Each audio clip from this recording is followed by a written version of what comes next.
Okay. Good afternoon. I welcome all the student participants here, respected principal and chairperson of this workshop, INSA Summer Research Fellowship, Dr. Mahadev Gavane sir, Vice Principal Professor Yashan Shinde sir, PG Coordinator Palke sir, BSc Second Year Coordinator Rajesh sir, Prashant Joshi sir, BCA Second Year Coordinator, and today's resource person, Dr. Abhijit Yadav sir. Bola sir.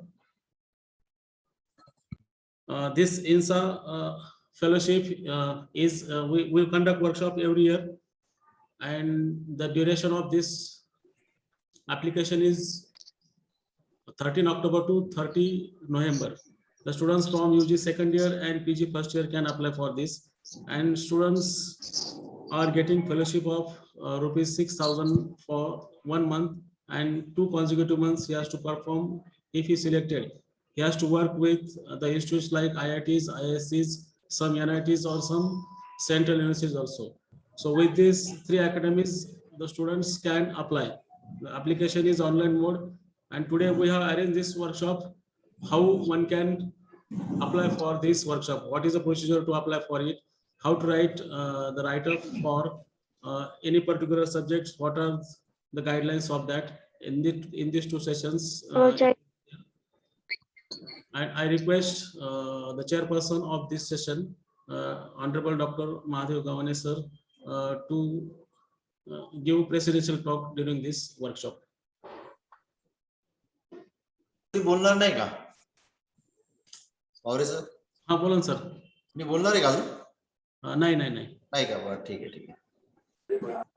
Rajshree Shahu महाविद्यालय स्वायत्त लातूर आयोजित इन्सा समर fellowship workshop, या वर्कशॉपला ज्यांचं सविस्तर असं मार्गदर्शन होणार आहे ते आजचे रिसोर्स पर्सन आपले एम सायंटिस्ट आदरणीय डॉक्टर अभिजित यादव सर, या कार्यक्रमाचे सर्व समन्वयक आदरणीय वावरे सर, पालके सर, राजे सर, महाविद्यालयाचे उपप्राचार्य आदरणीय शिंदे सर आणि सर्व उपस्थित यूजी पीजी सर्व विद्यार्थी मित्रांनो, मी पहिल्यांदा आपल्या सगळ्यांचं या कार्यक्रमात स्वागत करतो, आपलं अभिनंदन करतो. जवळपास 100 विद्यार्थी या कार्यक्रमाला जॉईन झालेले आहेत.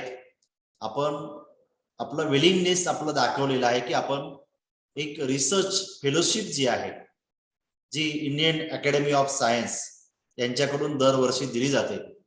खरं तर आपल्या महाविद्यालयाला गेल्या वर्षीही आपल्याला 3 विद्यार्थी आणि एका प्राध्यापकांना ही इन्सा समर रिसर्च फेलोशिप मंजूर झालेली आहे.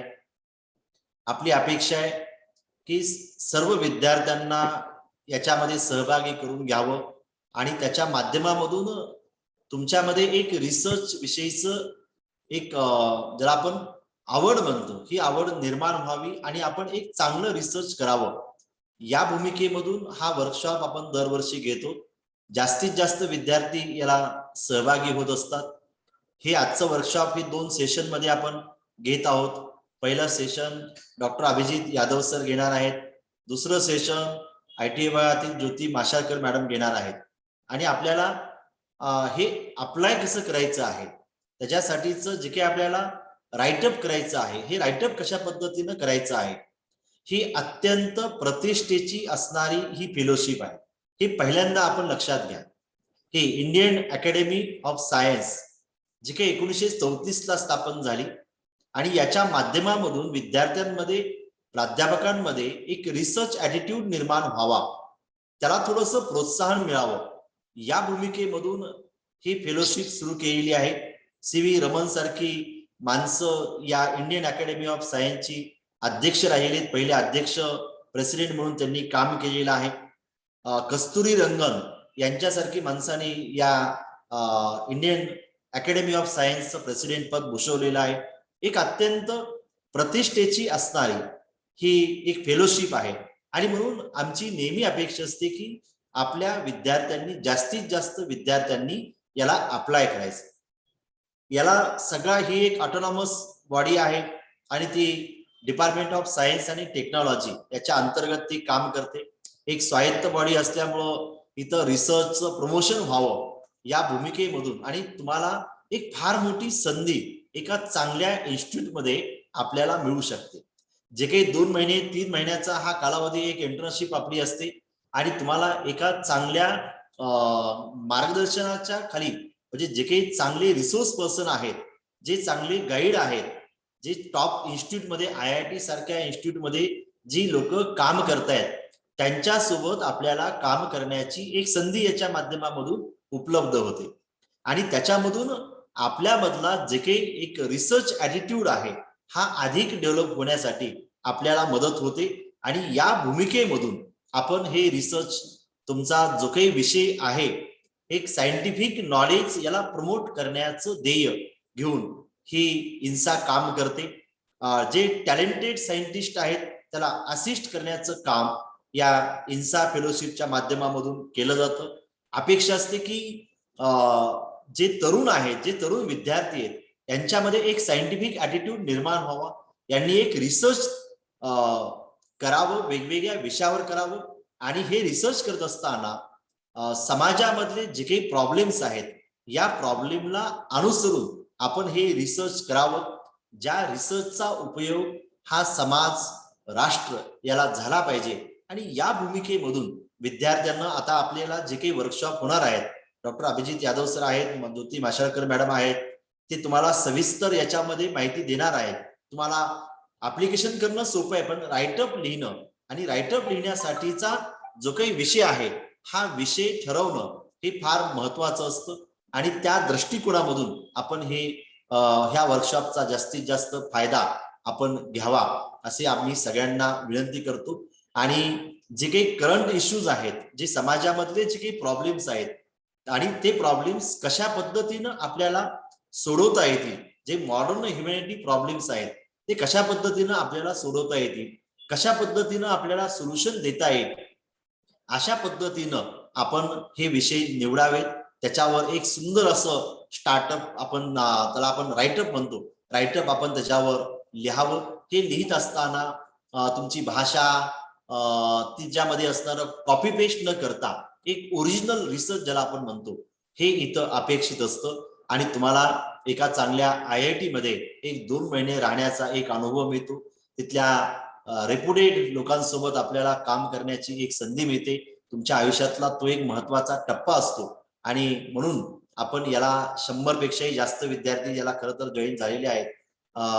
मी परत आपल्या सगळ्यांचं या ठिकाणी स्वागत करतो आणि आजचा हा वर्कशॉप जो आहे या वर्कशॉपसाठी मी आपल्या सर्वांना शुभेच्छा देतो आणि अपेक्षा करतो की हे सर्व विद्यार्थी एक चांगलं राईटअप करून हे ऍप्लिकेशन पूर्ण करून घेतील आणि जास्तीत जास्त विद्यार्थ्यांची निवड या इन्सा समर फेलोशिपसाठी, रिसर्च फेलोशिपसाठी 2022 याच्यासाठी जास्तीत जास्त विद्यार्थ्यांची आपल्या निवड होईल यासाठीही मी आपल्याला खूप खूप शुभेच्छा देतो. आणि आजचा हा एक चांगला कार्यक्रम आयोजित केलेला आहे त्याबद्दल हे सर्व आमचे आयोजक वावरे सर असतील, राजेश सर असतील, या सगळ्यांचं मी मनापासून अभिनंदन करतो आणि मी थांबतो. धन्यवाद. Thank you sir. Now I will request Dr. Abhijit Yadav sir to start his first session. Waware sir, 100 पेक्षा जास्त मुलं जॉईन होईन झालेत वाटतं, मुलांचे मेसेज यायला लागले. हा, मुलं जॉईन होत नाहीयेत. लिमिट 100 ची का आपल्याकडे? ते काल आपण अपडेट करायला सांगितलं होतं की सर?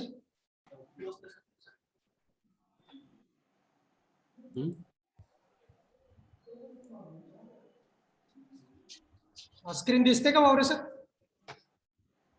हा, दिसते डॉक्टर, दिसते. Good afternoon one and all. आजच्या या कार्यशाळेचे अध्यक्ष आपल्या महाविद्यालयाचे आदरणीय प्राचार्य डॉक्टर माधव गव्हाणे सर, आपले उपप्राचार्य आदरणीय शिंदे सर, या वर्कशॉपचे समन्वयक डॉक्टर महेश वावरे सर, मुख्य BSc सेकंड इयरचे मुख्य समन्वयक डॉक्टर राजेश सर, डॉक्टर पालके सर, त्यासोबतच BSc CS आणि BCS साठी उपस्थित असलेले जोशी सर, आपल्या सर्वांचं मी त्या वर्कशॉपमध्ये स्वागत करतो.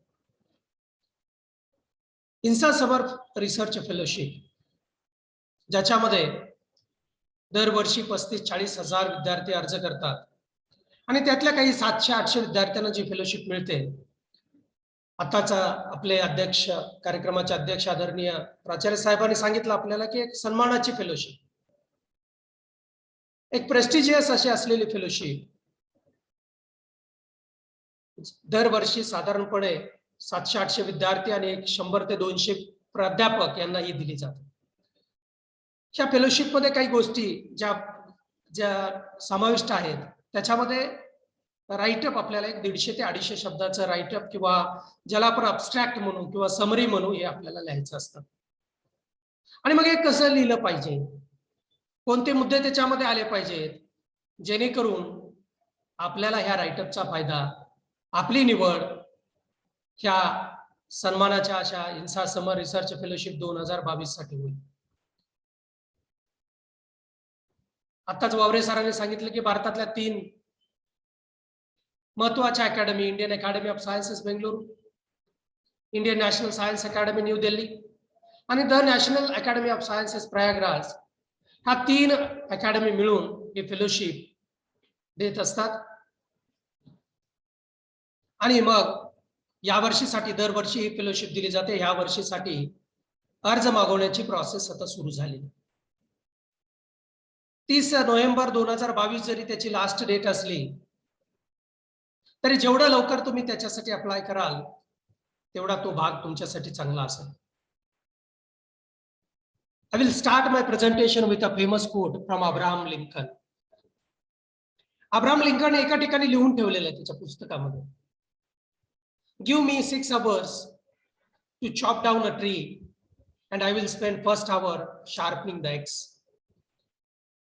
अब्राहम लिंकन त्यांच्या पुस्तकामध्ये म्हणतात की जर मला समजा एक 6 तास जर एक झाड तोडण्यासाठी पूर्ण त्या झाडाचे पार्ट्स, जे फांद्या आहेत ते तोडण्यासाठी जर मला 6 तासाचा वेळ असेल तर त्यातला 1 तास मी कुऱ्हाडीला धार लावण्यासाठी घालवेन.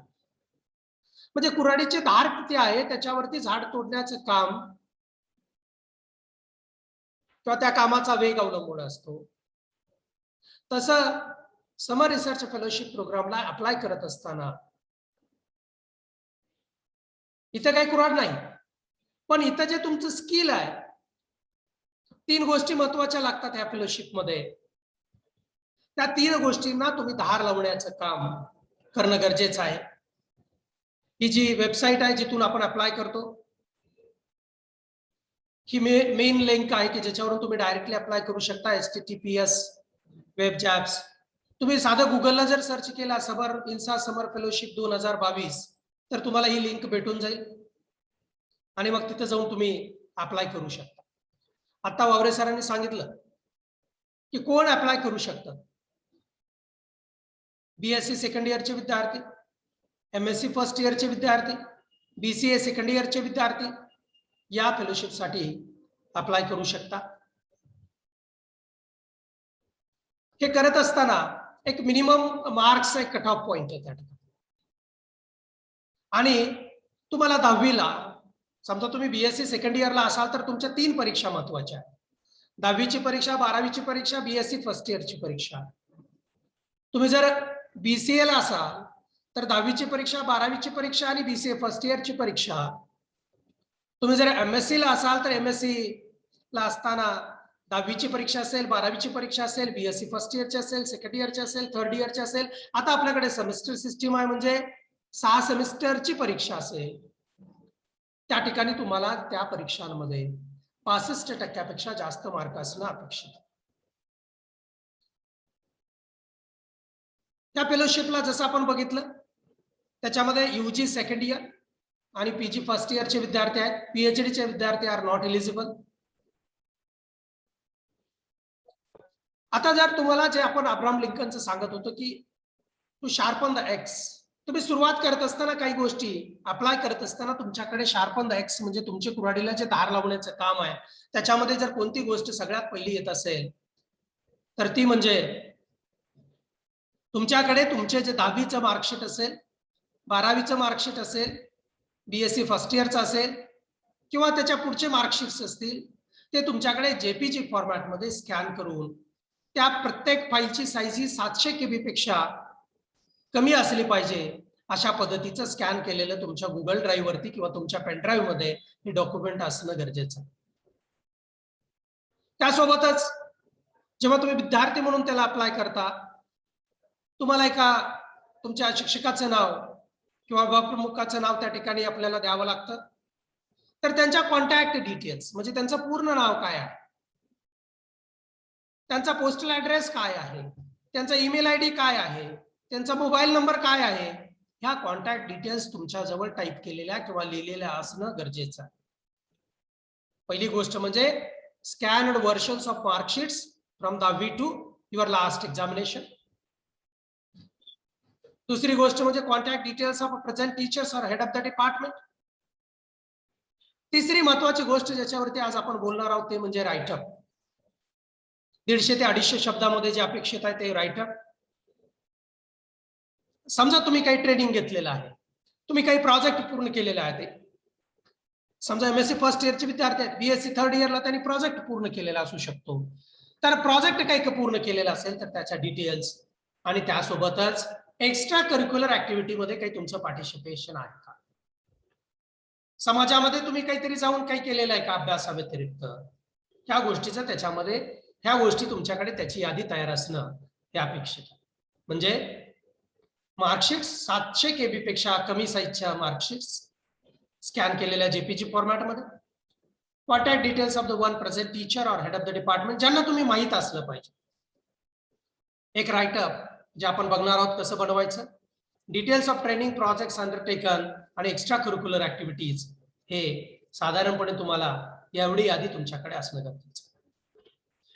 मी सांगितलं आता जस्ट की साधारण 35 ते 40 हजार विद्यार्थी या प्रेस्टिजियस अशा फेलोशिपसाठी अर्ज करतात आणि त्यातले साधारण 700-800 विद्यार्थी किंवा 700-800 ऍप्लिकंट ज्यांना म्हणू आपण, त्यांची निवड केली जाते.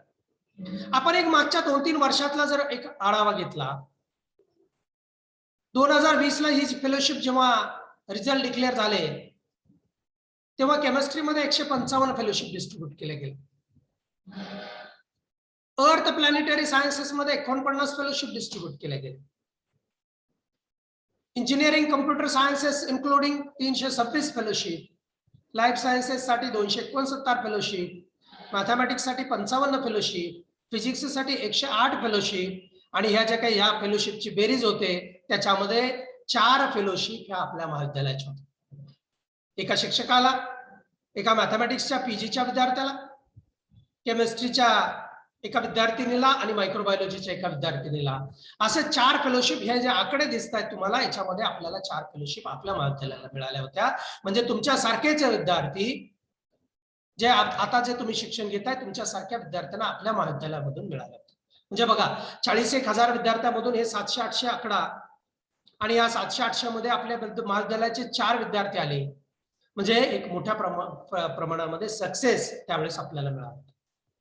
आणि मग तुम्हालाही त्यामुळे खूप मोठी संधी ह्या इन्सा समर रिसर्च फेलोशिप साठी आहे.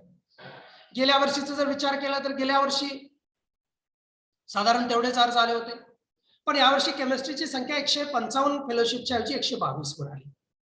अर्थ प्लॅनेटरी सायन्सेस मध्ये 55 साधारणपणे, इंजिनिअरिंग मध्ये 326 च्या ऐवजी 289, लाईफ सायन्सेस मध्ये 259 च्या ऐवजी 261, मॅथमॅटिक्स मध्ये 55 च्या ऐवजी 74, फिजिक्स मध्ये 122 च्या ऐवजी 112 काहीतरी होत्या त्याच्याऐवजी 140. म्हणजे साधारण एक आयडिया तुमच्या पुढे आली असेल की दरवर्षी फेलोशिपचं डिस्ट्रीब्युशन कसं होतं, कोणत्या विषयाला कसं होतं. आपण जर बीसीए चे विद्यार्थी असाल तर तुम्हाला ह्या 289 असतील किंवा अगोदरच्या स्लाइडवर असलेल्या 300च्या फेलोशिप मध्ये तुम्हाला फार मोठ्या प्रमाणामध्ये त्या ठिकाणी संधी.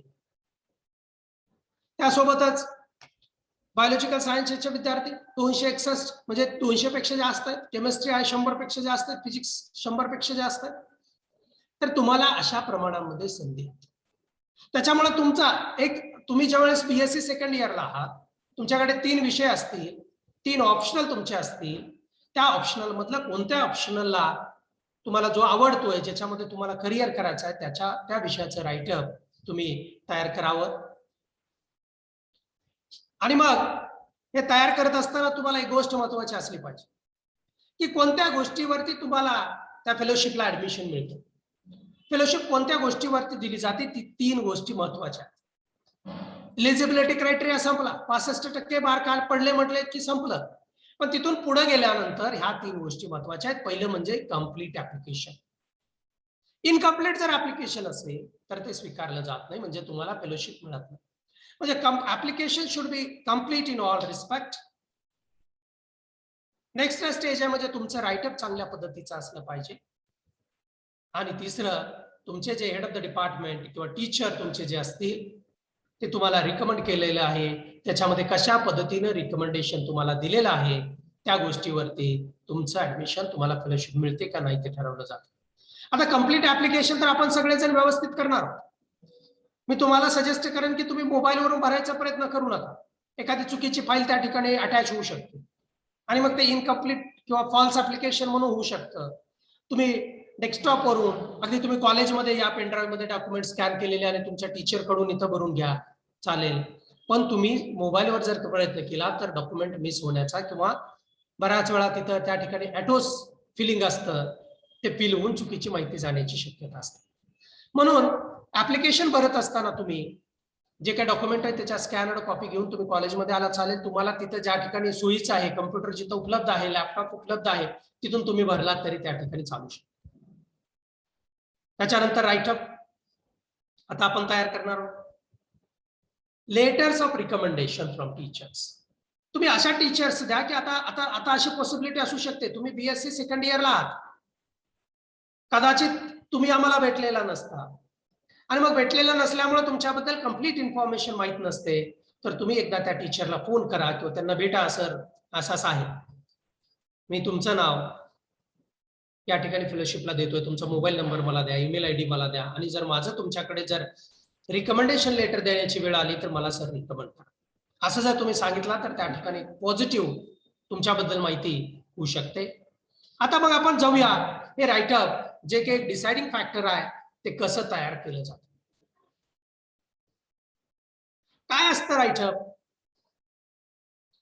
राईटअप म्हणजे थोडक्यामध्ये आपण त्या ठिकाणी फेलोशिप मिळाल्यानंतर IIT मध्ये, NIT मध्ये, Indian institute of science Bangalore मध्ये, Indian institute of space science and technology Trivandrum मध्ये, अशा ठिकाणी तुम्ही जाणार आहात. एक छोटासा प्रोजेक्ट करण्यासाठी 2 महिन्यात ते 3 महिन्यासाठी 60 ते 90 दिवसासाठी आपण त्या इन्स्टिट्यूट मध्ये जाणार आहोत. मग तुम्ही तिथे गेल्यानंतर तुम्हाला काय करायचं आहे, तुमची काय इच्छा आहे त्या ठिकाणी जाऊन काय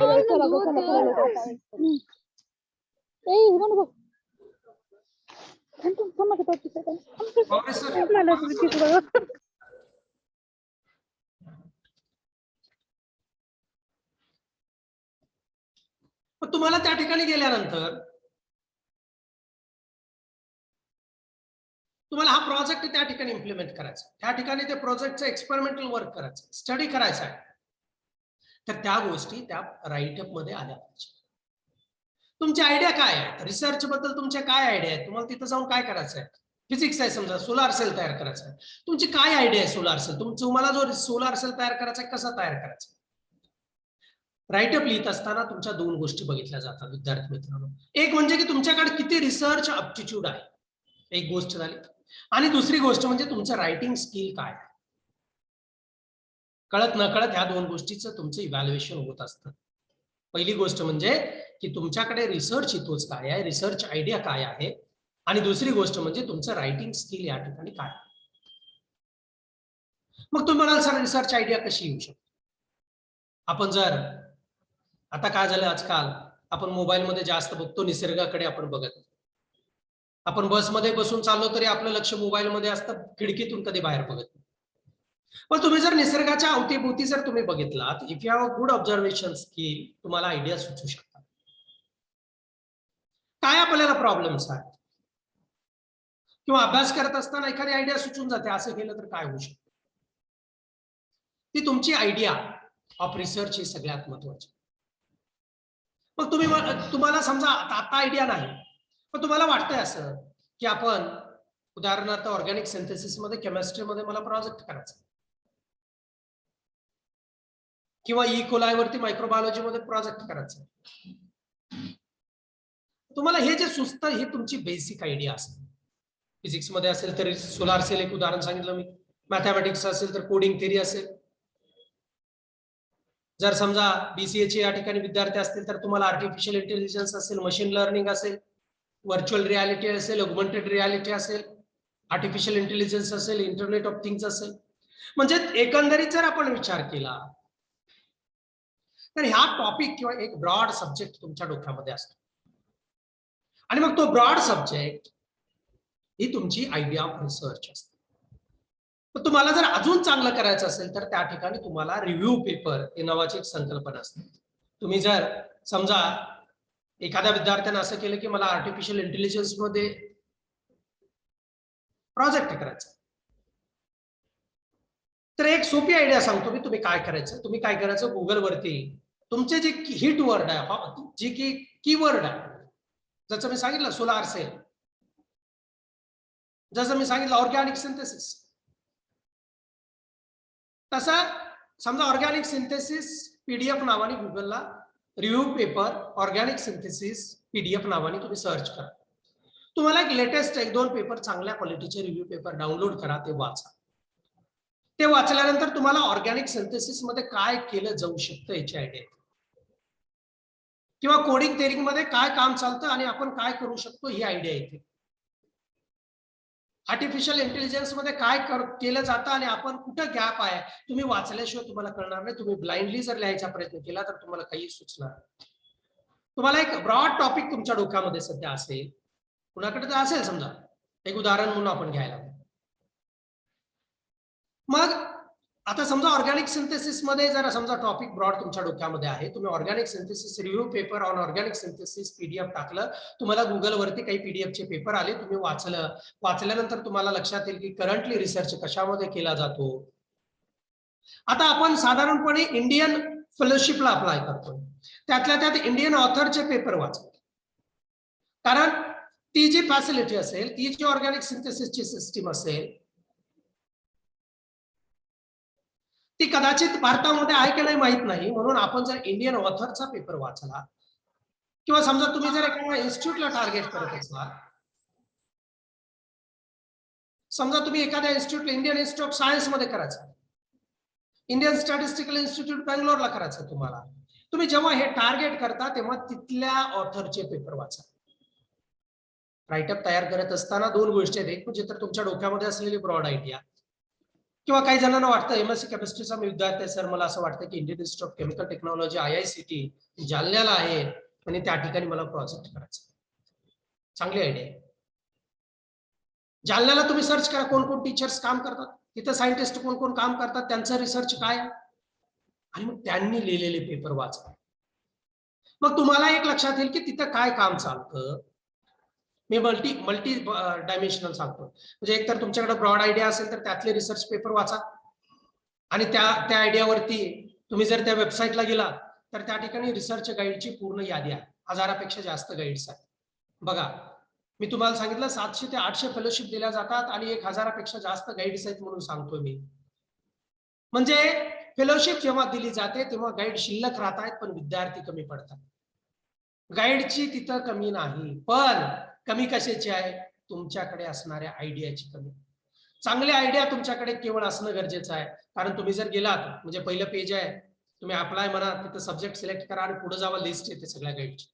1000पेक्षा जास्त गाईड्स आहेत, 700 ते 800 फक्त फेलोशिप दिल्या जातात. म्हणजे तिथं त्या ठिकाणी आयडियाची कमतरता आहे. तुमच्याकडे ती आयडिया जर चांगली असेल, तुमचं जर राईटअप चांगलं असेल तर तुम्ही ती फेलोशिप मिळवलीच. आणि मग हे idea of your research or study interest, that's very important. मी तुम्हाला सांगितलं आयडिया असेल त्याच्यावरती रिव्ह्यू पेपर वाचा. समजा जर तुम्ही त्या मार्गाने जायचं नसेल, तुम्हाला वाटत असेल की सर नाही मला IICT मुंबईला करायचं आहे, IICT हैदराबादला करायचं आहे, तर त्या ठिकाणच्या ऑथरचे पेपर वाचा. त्यांनी लिहिलेला पेपर वाचल्यानंतर तुम्हाला कळेल की काय केलं जातं, कसं केलं जातं. आणि मग जेव्हा तुम्ही रिव्ह्यू पेपर, मी पर्टिक्युलरली सांगितलं, रिव्ह्यू पेपर जेव्हा वाचतो त्याच्यामध्ये तुम्हाला एक रिसर्च गॅप आढळतो. ऑर्गॅनिक सिंथेसिस आहे, ऑर्गॅनिक सिंथेसिस अनेक पद्धतीने असं केलं जातं, पण तिथे तुम्हाला गॅप फाईंड होतो. आणि हा रिसर्च गॅप असेल, तो गॅप म्हणजे or that gap could be research gap could be your project for your write-up for applying the INSA Summer Fellowship 2022. So idea of research सगळ्यात महत्त्वाची. नेक्स्ट आहे sample of your ability to write. मी तुम्हाला सांगितलं की याच्यामध्ये दोन गोष्टी तपासल्या जात आहेत. एक म्हणजे तुमचं रिसर्च आयडिया काय आहे, दुसरी म्हणजे तुमचं रायटिंग स्किल काय आहे ते. Proxy for interview. तुमचं राईटअप असं असलं पाहिजे की त्याच्यामधून त्या जो सायंटिस्ट आहे, जो इव्हॅल्युएटर आहे, त्याला तुमचा इंटरव्ह्यू घेतोय असं वाटलं. सेल्फ एक्सप्लेनेटरी पाहिजे सगळं. म्हणजे एखाद्या इंटरव्ह्यू मध्ये जसं क्वेश्चन आन्सर मिळत जातात तशा पद्धतीचं तुमच्या राईटअप मधून त्याला आन्सर्स क्वेश्चनशी मिळाले पाहिजे. ते क्वेश्चन्स मी पुढे त्या ठिकाणी घेतलेले आहेत, आपण बघू त्याला. Writeup is the difference between getting into the fellowship and not getting the fellowship. म्हणून राईटअप सगळ्यात महत्वाचं. तुम्हाला फेलोशिप मिळते का नाही मिळत हे राईटअप वरती डिसाईड केलं जातं. आणि it is the opportunity writing or preparing a writeup is opportunity to celebrate. असं म्हटलं जातं, आपण मराठीमध्ये म्हणतो. प्राचार्य साहेब आपल्या बैठकीचे अध्यक्ष काय म्हणत असतात, तर चिंध्या पांघरून जर सोनं विकलं तर ते विकलं जात नाही, पण ओरडून आंबाड्या विकलं तर ते विकलं जातं. म्हणजे ऍडव्हर्टायझिंग किंवा सेल करणं हे जी काही गोष्ट आहे ती त्या ठिकाणी तुमच्या राईटअप मध्ये आली पाहिजे. आणि अशा पद्धतीचं राईटअप त्या ठिकाणी असणं गरजेचं आहे. आता मग मी तुम्हाला सांगितलं की it is a proxy interview. त्या प्रॉक्सी इंटरव्ह्यू मध्ये हे 4 क्वेश्चन्स तुमचे ऍड्रेस झाले पाहिजे. Specific research area.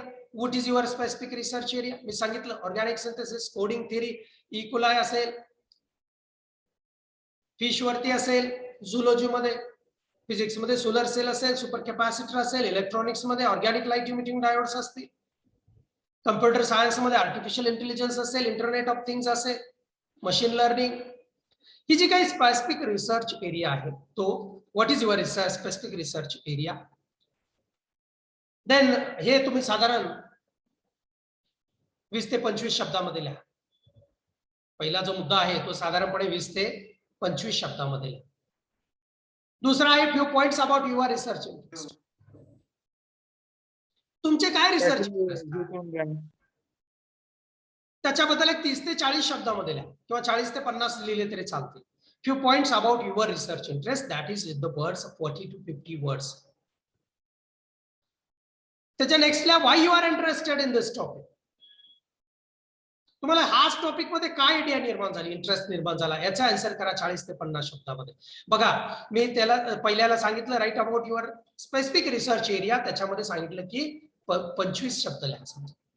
दुसऱ्याला सांगितलं few points about your research interest, 50 शब्द लिहा. तिसऱ्याला why you are interested on the topic, 50 शब्द लिहा.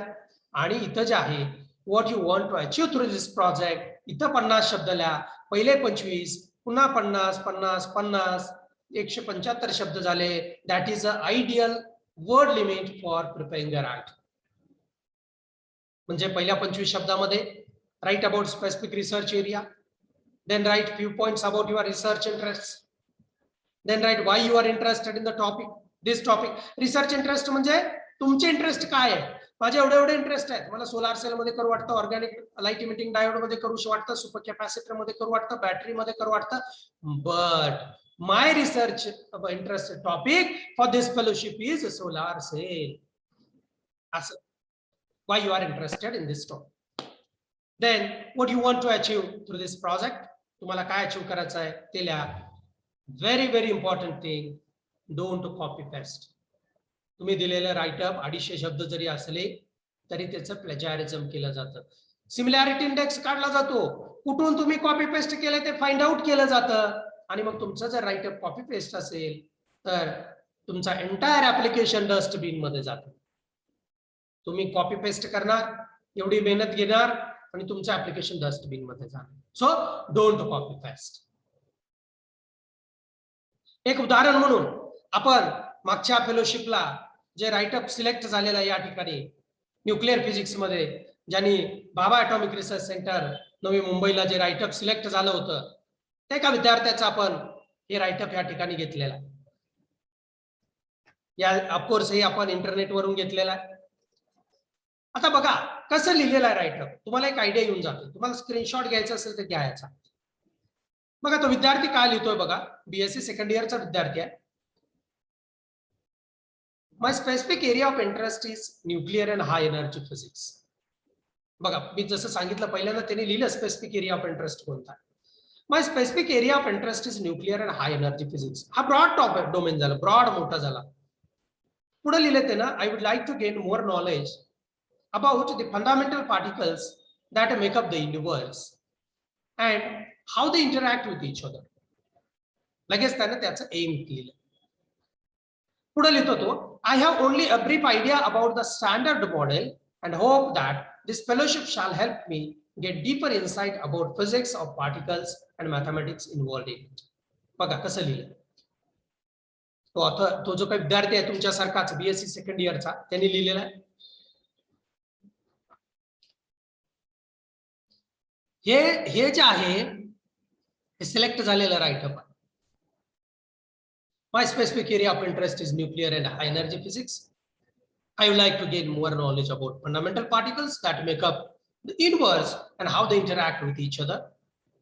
I have only a brief idea about the standard model and hope that this fellowship shall help me gain a deeper insight about physics of particles and mathematics involved in it. 200 शब्दाचा आहे, 200 शब्दाचा.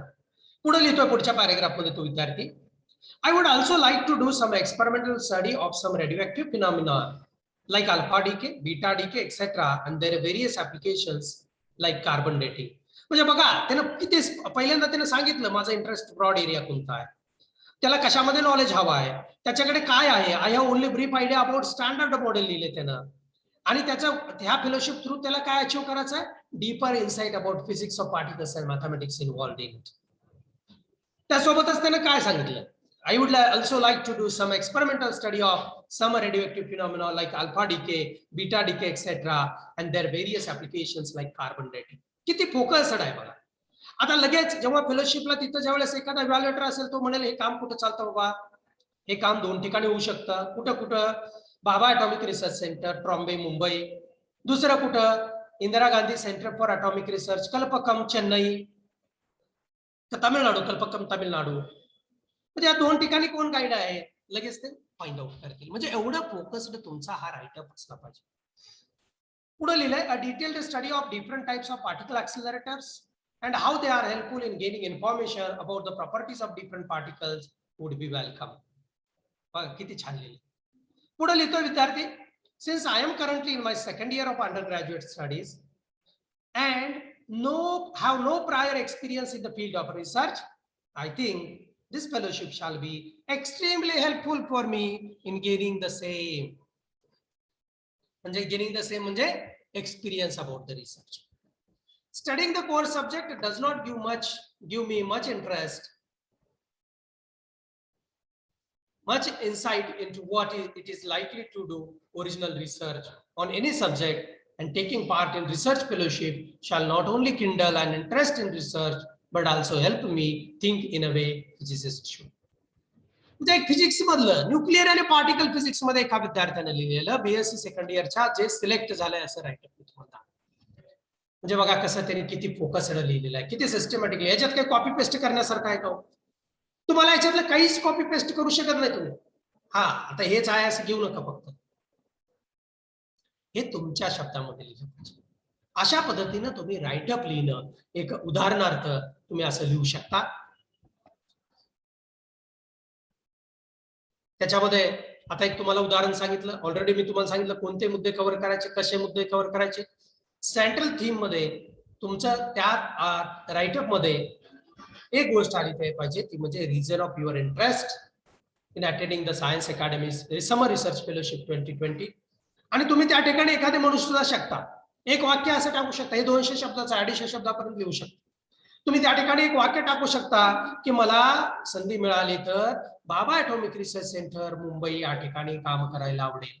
I would like to do some experimental studies at Baba Atomic Research Center, Trombay, Mumbai.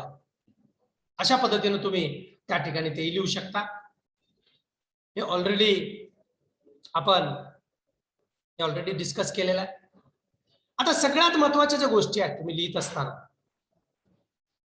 तुम्ही कुणासाठी लिहिताय, हे जे write-up आहे आपण कुणासाठी लिहितोय, हे राईटअप ऑडियन्स कोण आहे. आता मी तुम्हाला विद्यार्थ्यांना बोलतोय, मी थोडं जनरल बोललं तरी चालू शकतं, पण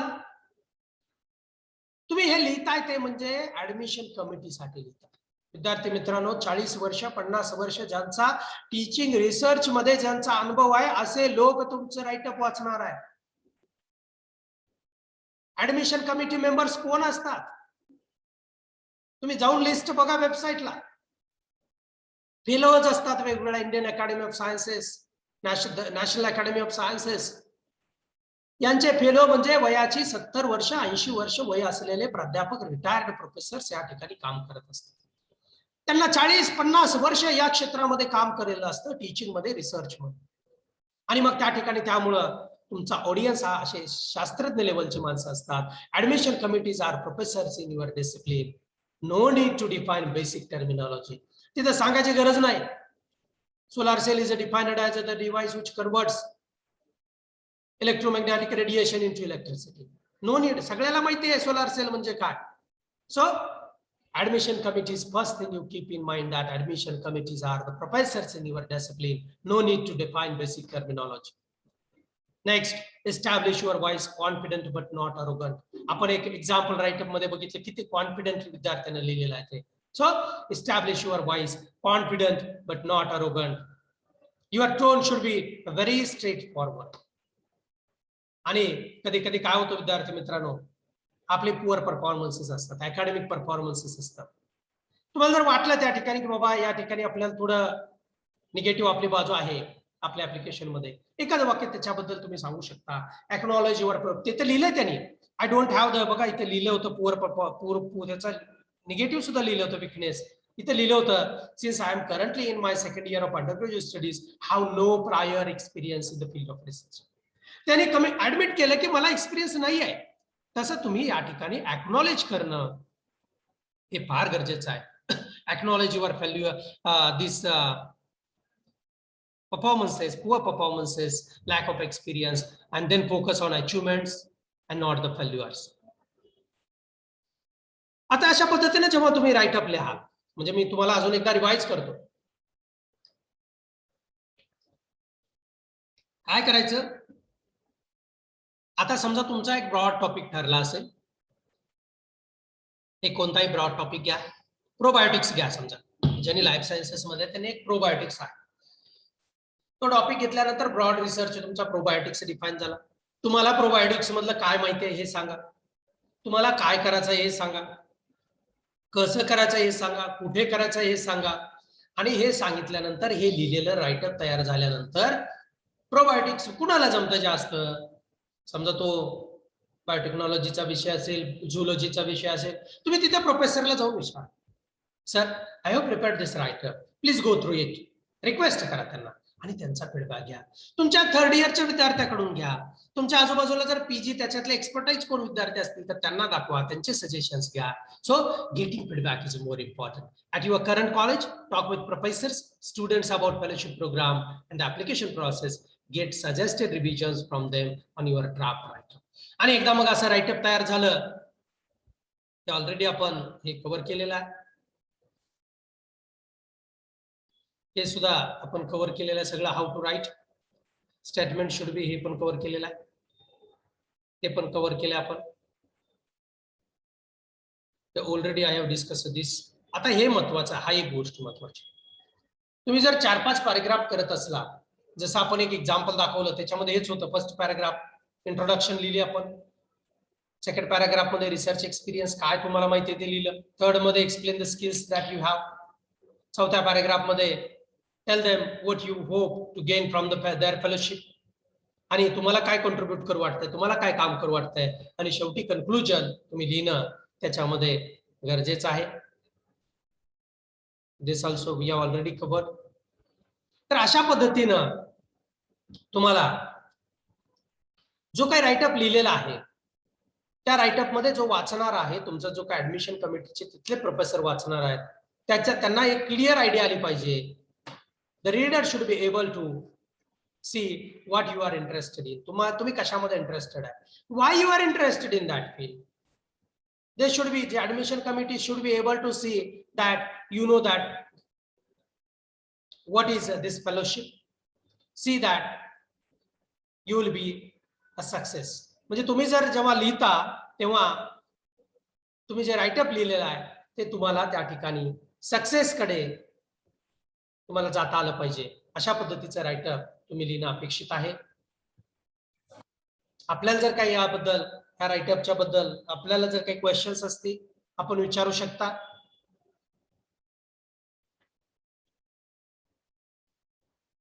हँड रेज करा, तुम्हाला वावरे सर अनम्यूट करते.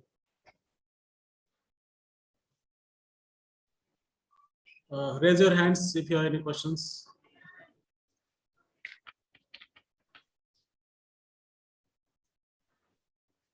किंवा अनम्यूट करून बोलू शकता आपण.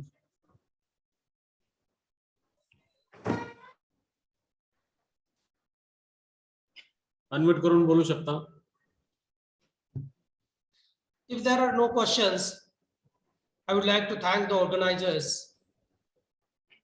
for providing me an opportunity to say few words in this workshop about preparation of a write-up for INSA Summer Fellowship 2022. आणि आपल्या सर्व विद्यार्थ्यांचे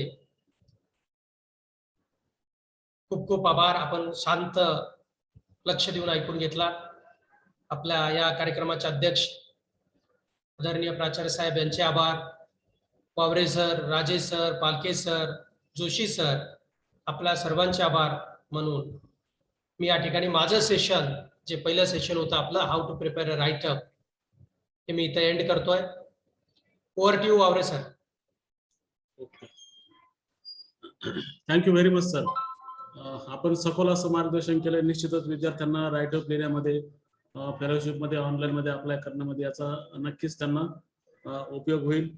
विद्यार्थी BSc चे असतील, BCA जे अंडर ग्रॅज्युएट विद्यार्थी असतील ते सब्जेक्ट चूज करून, आपले ऑप्शनल सब्जेक्ट चूज करून करस्पॉन्डिंग हेड किंवा टीचरला कॉन्टॅक्ट करून राईटअप आपलं चेक करून घेतील. माशाळकर मॅडम जे स्टुडंट्स आहेत ते आपल्या हेड किंवा जे आपल्याला शिकवायला आहेत सर, त्यांना तुम्ही कॉन्टॅक्ट केला राईटअप संबंधात तर तेही तुम्हाला मार्गदर्शन त्या ठिकाणी मिळू शकेल. ऑनलाईन ऍप्लिकेशन सिंपल आहे. आपण ते वेबसाईटला पाहून व्यवस्थितपणे अप्लाय करू शकता. डॉक्युमेंटची आवश्यकता काय काय लागतं आपल्याला यादव सरांनी सांगितलंच आहे.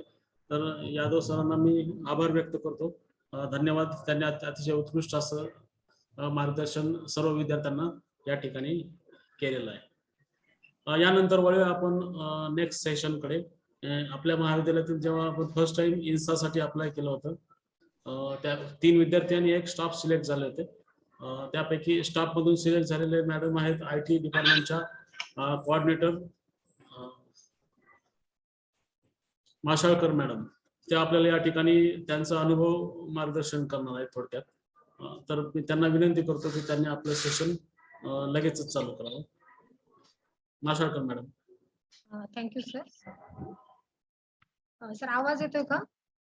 हा मॅडम येतोय मॅडम. हा ठीक आहे. Thank you sir. Good afternoon to all.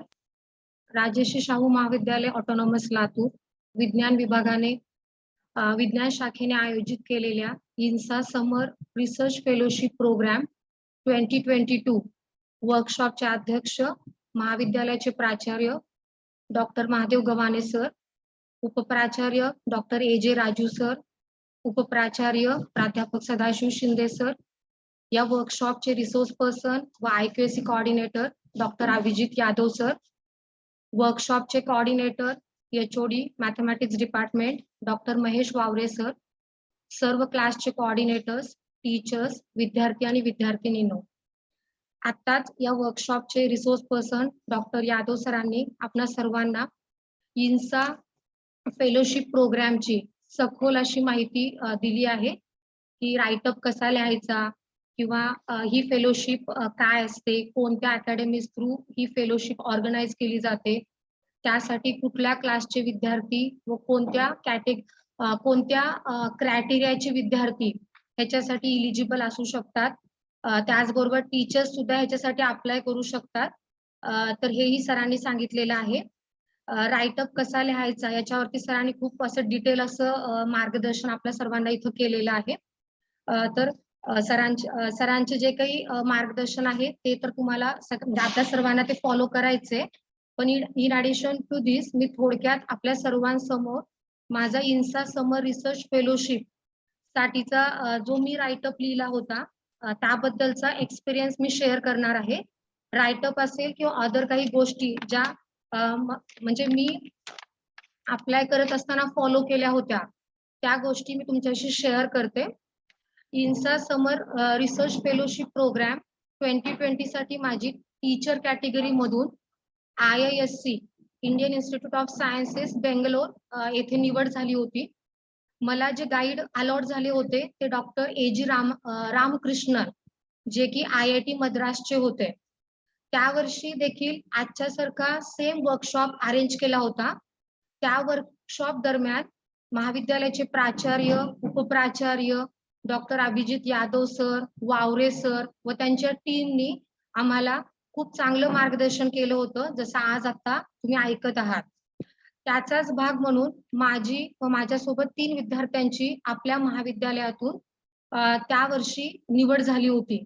तर सर्वप्रथम या प्रसंगी मी या सर्वांचे आभार मानते आणि माझ्या सेशनला मी आता स्टार्ट करते जे राईटअपच्या रिलेटेड आहे किंवा मी जे फॉलो केलं होतं त्या सेशन मध्ये ते तुम्हाला मी सांगते. मी राईटअप लिहित असताना म्हणजे आता मी सगळ्यांना सांगू इच्छिते की मी कम्प्युटर सायन्स सब्जेक्टशी रिलेटेड आहे, कम्प्युटर सायन्सची टीचर आहे. तर राईटअप लिहित असताना आता जसं सरांनी सांगितलं 200 ते 250 शब्दात तुम्हाला राईटअप लिहायचा असतो. मग तुम्ही असा विचार कराल की 200 ते 250 शब्दामध्ये आहे म्हणजे 1-2 तासामध्ये रीडिंग केलं, लिहिलं आणि झालं असं नाही. म्हणजे इथे तुम्हाला जे तुमचं पर्सेंटेजचा क्रायटेरिया जरी मॅच होत असला अप्लाय करण्यासाठी, पण त्याच सोबत त्याच्या इक्वल म्हणू आपण त्याला, तर राईटअपचं सुद्धा वेटेज तेवढंच आहे. म्हणजे तुमचं पर्सेंटेज अबोव 65 आहे, चांगले आहेत अजून त्याच्यापेक्षा, आणि तुम्ही त्याच्या थ्रूच सिलेक्शन होतं असं म्हणून जर बसलात तर तो एकच क्रायटेरिया सफिशियंट नाही. तर तुम्हाला त्याच्या सोबतच स्ट्रॉंग असा राईटअप पण लिहायचा असतो, जे की आता तुम्हाला सरांनी सांगितलं. तर 200 ते 250 शब्दात म्हणजे जस्ट तुम्ही म्हणजे 3 ते 4 पॅराग्राफ्स मध्ये तुम्ही तो राईटअप लिहू शकता. आणि ते अरेंज करत असताना कसं करायचं हे आता तुम्ही एक सरांनी शेअर केलेल्या स्क्रीन मध्ये बघितला. नियर अबाउट त्याच टाईपचा राईटअप माझा होता जो सिलेक्शन साठी म्हणजे महत्वाचा ठरला. तर त्याच्यामध्ये बघा पहिला पॉइंट जो आहे, तुम्ही अप्लाय करत असताना firstly you have to decide the subject in which you are going to apply. आता BCA असेल, BSc CS असेल तर ह्या विद्यार्थ्यांसाठी कम्प्युटर सायन्स हा त्यांचा सब्जेक्ट असणार आहे. परत MSc चे स्टुडंट्स असतील त्यांचा पण सब्जेक्ट हा स्पेसिफिक असतो. जसं की केमिस्ट्रीचे असतील तर त्यांनी केमिस्ट्री मधलाच एखादा टॉपिक तिथे द्यायचा असतो. तर BSc च्या स्टुडंटसाठी मात्र नंबर ऑफ ऑप्शन्स असतात, त्यांचे ग्रुप्स असतात. त्या ग्रुप्स नुसार त्यांनी वन ऑफ द सब्जेक्ट तिथे सिलेक्ट केलं पाहिजे ज्याच्यामध्ये त्यांना अप्लाय करताना राईटअप लिहायचं आहे. तर हे पहिला पॉइंट लक्षात ठेवा. Firstly you have to select the subject in which you want to apply.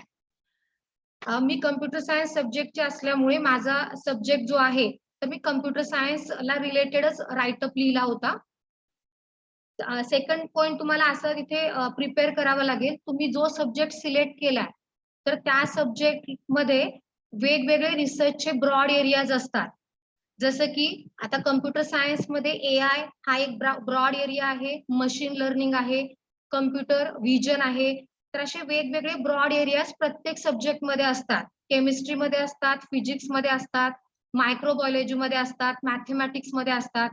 तर तुम्हाला सब्जेक्ट फायनल केल्यानंतर त्या सब्जेक्ट मधले रिसर्च एरियाज तुम्हाला फाइंड आउट करायचा आहे किंवा ब्रॉड एरियाज तुम्हाला फाइंड आउट करायचा आहे.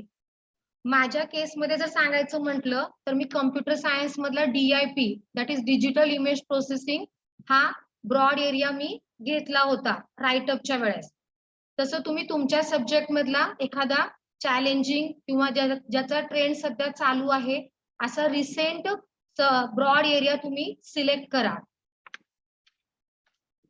ब्रॉड एरिया सिलेक्ट केल्यानंतर त्या ब्रॉड एरिया बद्दल तुम्हाला तिथे जनरल डिस्क्रिप्शन लिहायचं नाहीये. म्हणजे फॉर एक्झाम्पल आता मी सिलेक्ट केलेला टॉपिक होता DIP.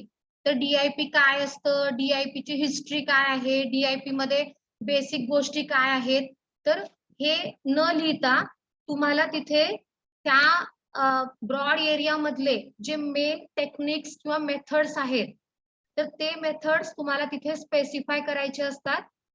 म्हणजे तुम्हाला जर एखादी टेक्निक आहे तुमच्या सब्जेक्ट मध्ये आणि त्याच्यावरती तुमचा हँड आहे आणि ती जी टेक्निक आहे ना तुमच्या रिसर्च टॉपिकशी मॅच होते, तर तुम्ही ते टेक्निक्सचे नाव तिथं मेन्शन करा instead of writing the theoretical concept of that broad area. मग त्याच्यामध्ये तुम्ही वेगवेगळे टेक्निक्स लिहा, मेथड्स लिहा किंवा त्याच्यासाठी लागणारे टेक्नॉलॉजीज असतील वेगवेगळ्या, तर ते सुद्धा तुम्ही त्याच्यामध्ये लगेच सेकंड पॅराग्राफ मध्ये मेन्शन करू शकता.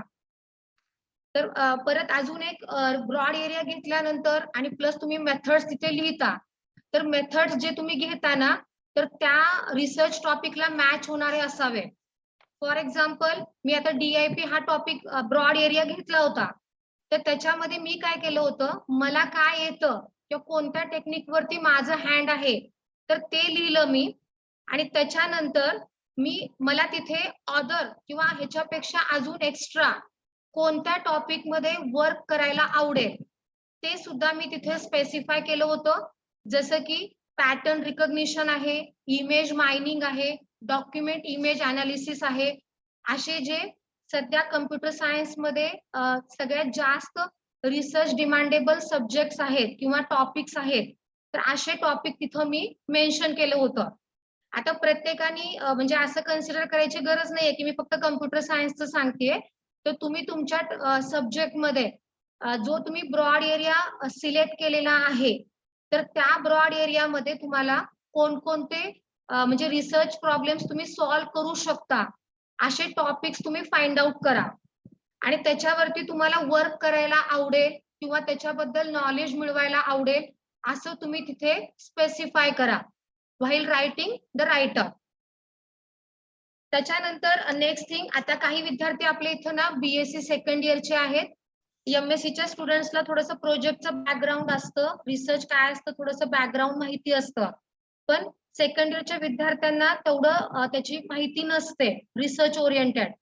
तर सेकंड इयरचे विद्यार्थी असतील किंवा ऑल विद्यार्थी असतील तर ह्या स्टुडंट्सनी जर रिसर्च टॉपिक सिलेक्ट करत असताना कन्फ्युजन जर होत असेल तर इन्साच्या वेबसाईटला जेव्हा तुम्ही फॉर्म फिलअप करत असताना तिथे वरती राईट साईडला गाईडची लिस्ट दिली आहे, तर ती लिस्ट तुम्ही एकदा बघून घ्या.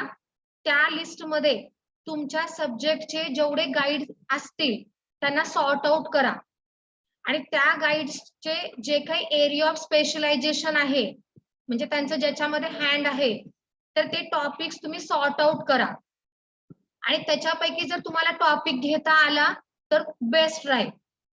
ठीक आहे, म्हणजे तुम्हाला एक हे ऑप्शन चांगलं आहे की आपल्याला असं लगेच कळत नाही की कशावरती वर्क करावं काय करावं, तर तुम्ही गाईडला फॉलो करा, गाईडची लिस्ट बघा, त्यातून सॉर्ट करा तुमच्या सब्जेक्टचे गाईड्स कुठले आहेत, त्यांचं एरिया ऑफ स्पेशलायझेशन काय आहे आणि ते त्याच्यातून सॉर्टिंग करून तुम्ही एखादा रिसर्च टॉपिक तुम्ही फायनलाइज करा. अजून तुम्ही असंही करू शकता, you can also take the help of your teachers while selecting the topic of research. तुमच्या टीचर्सशी तुम्ही कॉन्टॅक्ट करा, कोणत्या टॉपिक वरती राईटअप लिहू देत वगैरे असं तुम्ही त्यांना विचारून गायडन्स घ्या आणि त्या पद्धतीने तो टॉपिक तुम्ही फायनलाइज करा. त्यानंतर अजून एक माझं सजेशन असेल, राईटअप हा आपल्याला 250 शब्दामध्ये लिहायचं आहे. म्हणजे काय काय लिहायचं असं कन्फ्युज करून घेऊ नका. पहिल्या टॉपिक मध्ये जसं मी सांगितलं की एक तुम्ही सब्जेक्ट सिलेक्ट करा आणि त्याच्यामधला एखादा ब्रॉड एरिया घ्या, त्या ब्रॉड एरियामध्ये तुम्हाला काय येतं ते लिहा आणि त्यामध्ये कोणते टेक्निक्स कुठल्या नवीन टेक्निक्स वरती तुम्हाला काम करायला आवडेल हे पण तुम्ही मेन्शन करा. हे करत असताना इन केस म्हणजे मला असं वाटतं किंवा माझं एक सजेशन आहे, जर शक्य असेल तर तुम्ही रिअल वर्ल्ड प्रॉब्लेम्स जे आपण बघतो किंवा ऐकतो किंवा फेस करतो, तर असे जर प्रॉब्लेम्स तुम्हाला तिथे तुमच्या सब्जेक्ट थ्रू सॉल्व्ह करण्यासारखे असतील तर तुम्ही ते सुद्धा टॉपिक्स तिथे घेऊ शकता. जसं की ऍग्रीकल्चर फील्ड आहे, हेल्थ रिलेटेड काही असेल किंवा पोल्युशन रिलेटेड काही असेल, ह्या एरियाज मध्ये तुमच्या सब्जेक्टचा यूज करून तुम्हाला काय करायची इच्छा आहे हे तुम्ही तिथे लिहू शकता. म्हणजे असं केल्यामुळे काय होतं, तुमच्या राईटअप मधून तुमची सोशल रिस्पॉन्सिबिलिटी सुद्धा रिफ्लेक्ट होते. आणि असं नाहीये की फक्त मुंबई, पुणे किंवा दिल्लीला जे प्रॉब्लेम्स तिथले लोक फेस करतात किंवा तिथे जे प्रॉब्लेम्स अराईज होतात तेच प्रॉब्लेम्स तुम्ही पुटअप केले पाहिजेत असं नाही, तर त्याच्यावरती वर्क करायला आवडेल असं लिहिलं पाहिजे असंही नाही. त्याच्याऐवजी तुम्ही असंही करू शकता, आपल्या आजूबाजूच्या एरियामध्ये आपल्या डेली लाईफ मध्ये आपण जे काही रिअल मध्ये प्रॉब्लेम्स फेस करतो, ज्याच्यावरती रिसर्च करणं गरजेचं आहे, असेही टॉपिक्स तुम्ही घेऊ शकता. म्हणजे लोकल नीड्सला किंवा लोकल एरिया मधल्या प्रॉब्लेम्सला जर तुम्हाला सॉल्व्ह करायचा चान्स भेटला तर तुम्ही तसंही विचार करू शकता. आणि त्यासाठी सगळ्यात महत्वाचं म्हणजे केमिस्ट्रीचा स्टुडंट असेल तर त्याचं काय कॉन्ट्रीब्युशन त्याच्यामध्ये तो देऊ शकतो त्या वेगवेगळ्या इश्यूज मध्ये. फिजिक्सचा स्टुडंट असेल त्यांनी त्याच्या पद्धतीने तो प्रॉब्लेम कसा सॉल्व्ह करता येईल, असं प्रत्येकाने आपल्या सब्जेक्ट थ्रू काहीतरी रिअल वर्ल्ड प्रॉब्लेम सॉल्व्ह करण्यासाठीचा तिथे तुमचा प्रयत्न दिसला पाहिजे. आणि असं मी केलं होतं म्हणून तुम्हाला मी हे सजेस्ट करते. रिअल वर्ल्ड प्रॉब्लेम्स तुम्ही तिथे मेन्शन करायचा प्रयत्न करा, जेणेकरून तुमचा राईटअप अजून चांगला होईल. त्याचबरोबर बघा, अजून राईटअप सिलेक्ट होण्यासाठीचं म्हणजे माझं राईटअप सिलेक्ट होण्यासाठी मला असं वाटतं की अजून एक रिझन तिथे असू शकतं. तर ते रिझन असं आहे, मी काय केलं होतं, फक्त DIP हा टॉपिक लिहून मी राईटअप स्टॉप नाही केला, तर एक अल्टरनेट टॉपिक पण मी घेतला होता. त्या अल्टरनेट टॉपिक घ्यायचं रिझन असं होतं, समजा मी DIP वरती जर माझा राईटअप लिहिला असता आणि त्याचे गाईड जर कमी असते तर माझा नंबर लागायचे चान्सेस कमी झाले असते. लक्षात आले का? म्हणजे माझं जर एकच टॉपिक राहिला असतं डिजिटल इमेज प्रोसेसिंग आणि गाईड जर मिनिमम राहिले असते तर माझा नंबर तिथे म्हणजे लागण्याचे चान्सेस कमी झाले असते. म्हणून मी काय केलं, सेकंड एक अल्टरनेट टॉपिक त्याच्यामध्ये मेन्शन केला, जो की प्युअरली लिहित असताना प्युअरली मी काय केलं, सोशल रिस्पॉन्सिबिलिटी रिफ्लेक्ट व्हावी ह्या पद्धतीने तिथे मी लिहिलं होतं. आणि मी टॉपिक घेतला होता IoT, इंटरनेट ऑफ थिंग्स. म्हणजे हे टॉपिक का घेतलं, कारण मी गाईड जे तिथे प्रोव्हाइड केलेले आहेत त्यांचं जरा अनालिसिस केलं होतं. तर अनालिसिस मध्ये त्या वर्षी IoT ला खूप डिमांड आहे, आता पण आहे. मग ते अनालिसिस करून मला असं लक्षात आलं की फक्त DIP लिहून सफिशियंट नाही, म्हणून मी IoT हा टॉपिक पण तिथे घेतला होता. ठीक आहे.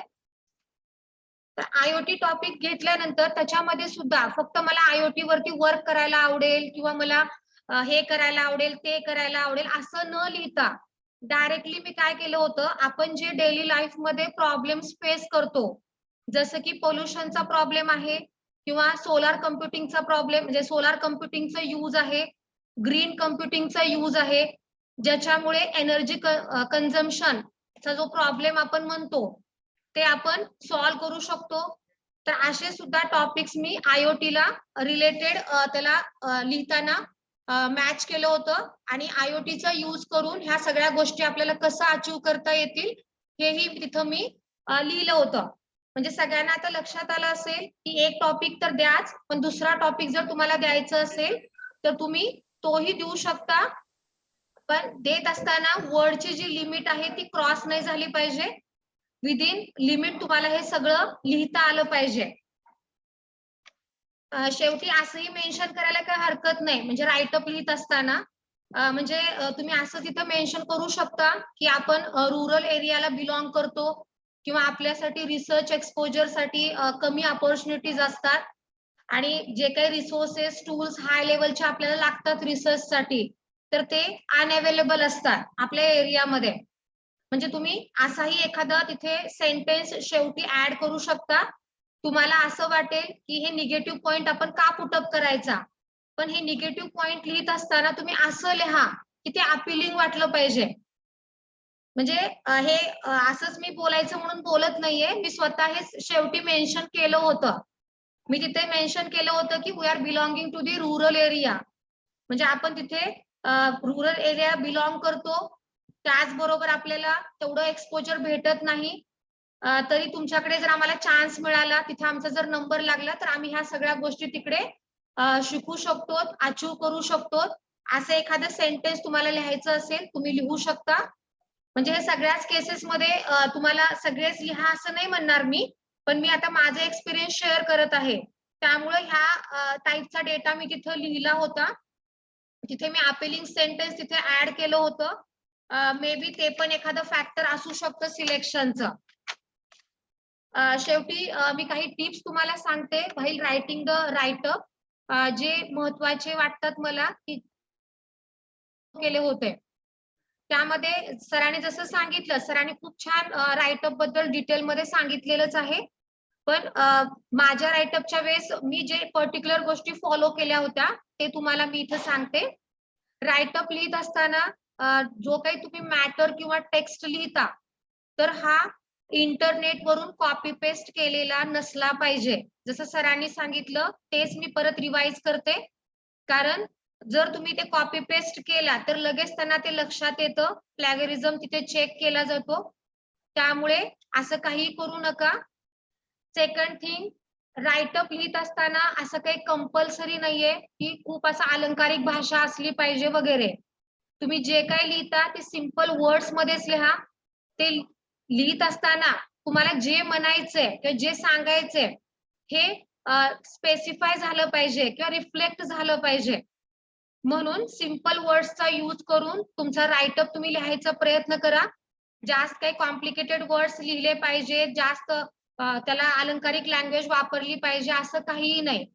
साध्या जसं आपण ओन लँग्वेज मध्ये लिहितो तसंच तुम्ही ते लिहायचा प्रयत्न करा आणि लिहा. ठीक आहे.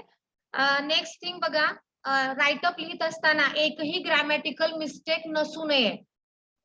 मी आधीच तुम्हाला सांगितलं 200 ते 250 शब्दात लिहायचंय, म्हणजे 2-3 तासामध्ये आपण नेटवर डेटा सर्च केला, लगेच आपण त्याला थोडंसं मॉडिफाय केलं आणि राईटअप रेडी झाला असं नाही. तुम्ही ते जे काही तुम्ही लिहिताय तर ते तुम्हाला लिहिण्यासाठी थोडंसं रिसर्च पेपरला फॉलो करावं लागतं. तुमच्या सब्जेक्टमध्ये कुठे कुठे रिसर्चला स्कोप आहे हे सगळं तुम्हाला फाइंड आउट करावं लागेल आणि then only you can do all these things. तर ग्रॅमॅटिकल मिस्टेक अजिबात त्याच्यामध्ये नसू नये. जर तुम्हाला समजत नसेल की ग्रॅमॅटिकल मिस्टेक आहे की नाही, तर तुम्ही तुमच्या टीचर्सला तुमचं राईटअप शो करा, दाखवा त्यांना.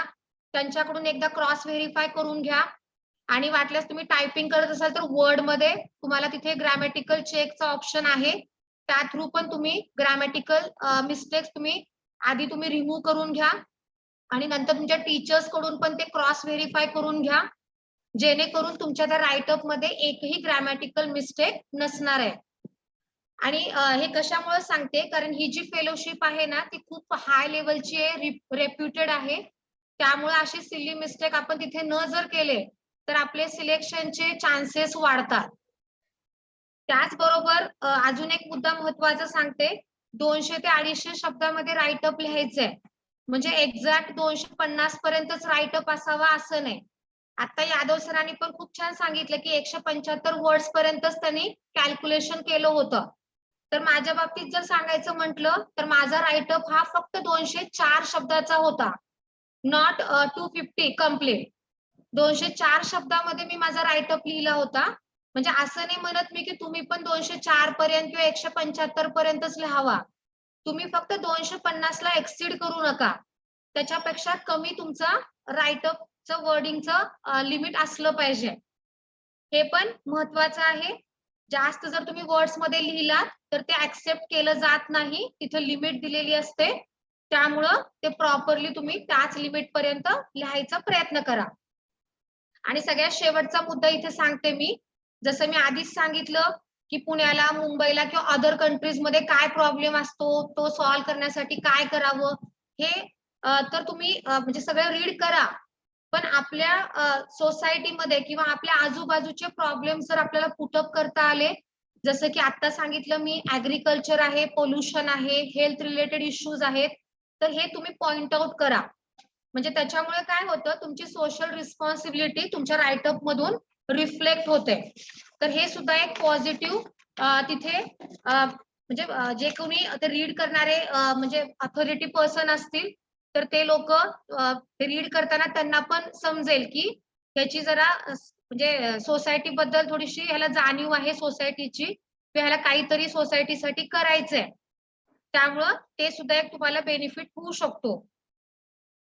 एवढंच बोलून शेवटी मी काही थोडंसं वाइंड अप करणार आहे. माझं जे काही सेशन आहे ते जस्ट मी अजून तुम्हाला एवढं सांगू इच्छिते की आता जे प्रेझेंट इलिजिबल स्टुडंट्स आहेत, टीचर्स आहेत, जे इन्सा फेलोशिप 2022 साठी अप्लाय करू इच्छितात, त्यांना जर फॉर्म भरत असताना किंवा राईटअप लिहित असताना काही माझी हेल्प लागली तर मी तुम्हाला मदत करेन.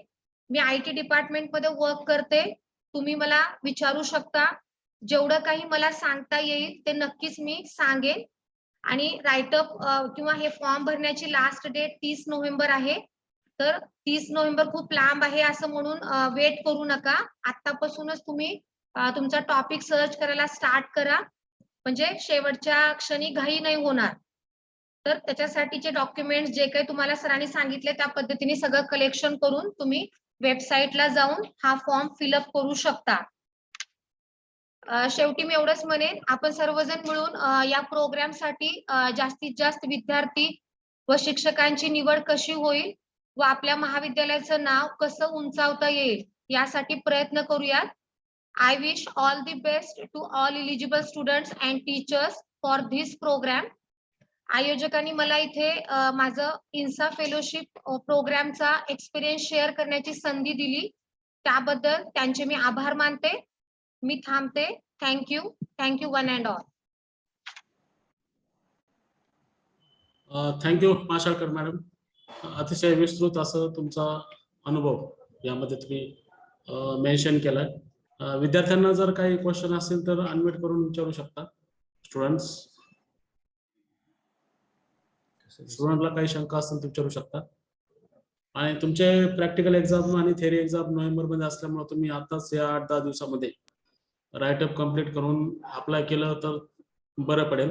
लेट करू नका अप्लाय करायला. त्यानंतर तुमचं सेमिस्टर एंड परीक्षा असतील, सेकंड इयर असेल किंवा PG फर्स्ट इयरचे मुलं सध्या फ्री आहेत, पण BSc सेकंड इयरच्या विद्यार्थ्यांना मात्र नंतर वेळ मिळणार नाही, म्हणून त्यांनी आताच अप्लाय करायचा प्रयत्न करावा या 7-8 दिवसामध्ये.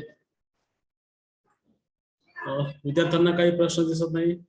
मी BSc सेकंड इयरचे कोऑर्डिनेटर राजेश सर यांना विनंती करतो की त्यांनी आज आभार व्यक्त करावे या वर्कशॉप प्रसंगी. Thank you, Avre sir. Good afternoon, everybody. Respected chairperson of the workshop, Principal Honorable Dr. Mahadev Gavhane sir, respected Vice Principal Dr. A.J. Raju sir, respected Vice Principal Professor S.N. Shinde sir, our resource person and young scientist Dr. Abhijit Yadav sir, which was from our IQAC coordinator and HOD of the Physics and Electronics Department, and second resource person Ms. Jyoti Mashalkar from our IT department, our beloved coordinator Dr. Mahesh Wavre sir, all coordinators, Professor Prashant Joshi sir, Dr. Dhananjay Palke sir, colleagues and all participants of the workshop. It is a great privilege to propose a vote of thanks to all who have made it convenient to attend the workshop via Zoom platform. We are deeply grateful to Honorable Dr. Mahadev Gavhane sir for presiding over this function and for and enlightening us. Sir, I thank you for presiding over this function. I am also thankful to Honorable Vice Principal Dr. Raju sir, Honorable Vice Principal Professor S.N. Sinde sir for their valuable guidance and cooperation. We have just listened to the powerful, knowledgeable, and motivational speech of our Dr. Abhijit Yadav sir for write-up. Professor Jyoti Mashalkar madam guided us on writing up as well as her experience for the selection in INSA summer research program. Thank you very much.